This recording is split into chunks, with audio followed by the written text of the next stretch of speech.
बनाया था। पहले के टाइम में जो रेलगाड़ी चलती थी उसे स्टीम इंजन यानी भाप वाले इंजनों द्वारा चलाया जाता था। उससे भी पहले घोड़े से ट्रेन को चलाया जाता था। इस इंजन में सीटी की आवाज और छुक छुक जैसी आवाज आती थी। इस भाप इंजन को इंडस्ट्रियल रिवॉल्यूशन में सबसे महत्वपूर्ण आविष्कारों में से एक माना जाता है। इसके आगे एक चिमनी होती थी जिसके जरिए धुआं बाहर निकलता था। बड़े बड़े पहिए होते थे जो कि भाप की ऊर्जा से घूमती थी। पुराने स्टीम इंजन काले, लाल और हरे रंग के। दुनिया में सबसे तेज चलने वाली ट्रेन भी चीन में ही है जो कि 460 किलोमीटर प्रति घंटा की रफ्तार से चलती है।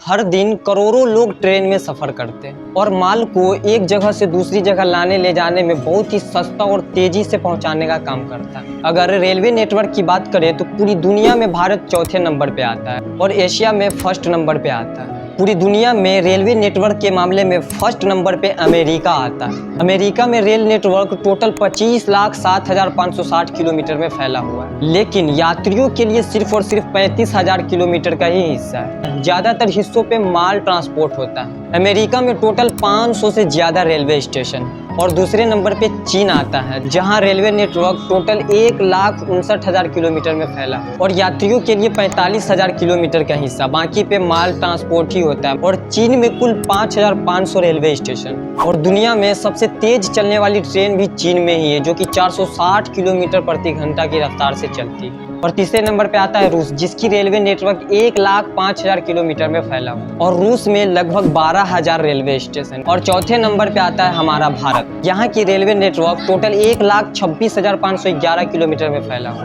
और यात्रियों के लिए टोटल 68,584 किलोमीटर का हिस्सा और भारत में टोटल 7,349 रेलवे स्टेशन। पहला स्टीम इंजन यानी पहला भाप वाला इंजन 1769 में जेम्स वाट ने बनाया था। स्टीम इंजन में कोयला, लकड़ी या तेल को जलाकर पानी को गर्म किया जाता था जिससे भाप निकलती थी। यह भाप एक सिलेंडर में दबाव बनाती थी जिससे पिस्टन हिलता था। पिस्टन की इस गति को पहियों में ट्रांसफर किया गया था जिससे ट्रेन चलती थी। इस भाप इंजन को इंडस्ट्रियल रिवॉल्यूशन में सबसे महत्वपूर्ण आविष्कारों में से एक माना जाता है। इसके आगे एक चिमनी होती थी जिसके जरिए धुआं बाहर निकलता था।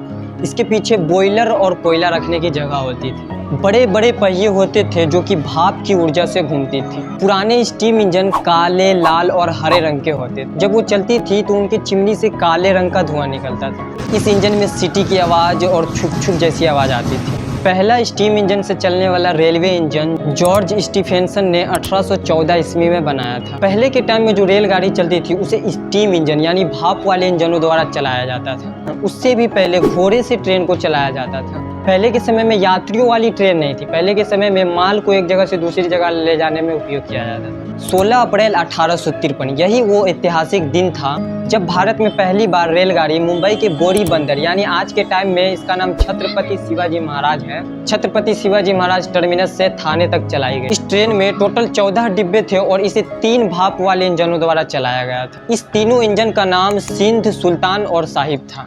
यह ट्रेन छत्रपति शिवाजी महाराज टर्मिनस से 400 यात्रियों को लेकर, जिसमें अंग्रेज लोग और अंग्रेजों द्वारा जिन जिन भारतीयों को इनवाइट किया गया था वो लोग थे। यह ट्रेन छत्रपति शिवाजी महाराज से 3:30 पे निकलती है, एक विशाल भीड़ के जोरदार तालियों और 21 तोपों की सलामी के साथ, और 4:45 पे यह थाने पहुंचती है। इस सफर को पूरा करने में 1 घंटा 45 मिनट का समय लगा। ब्रिटिश सरकार ने भारत में रेलवे शुरू करने का फैसला खासकर व्यापार और प्रशासनिक नियंत्रण को बेहतर बनाने के लिए किया था। अंग्रेजों को भारत के कच्चे माल जैसे कपास, कोयला, अनाज, मसाले को बंदरगाहों तक, बंदरगाह मतलब जहां शिप रुकती है, जहां पानी में चलने वाली जहाज रुकती है, जहां पे माल लोड अनलोड होता है, एक तरह से शिप का स्टेशन बोल सकते हैं। तो अंग्रेजों को माल इंग्लैंड भेजने के लिए बंदरगाहों तक ले जाना आसान हो जाए। इसके बाद धीरे धीरे रेलवे लाइन देश के अलग अलग जगहों पर बिछाए जाने लगे। 1854 में कोलकाता, हुगली, 1856 में चेन्नई, अरक्कोनम, 1870 तक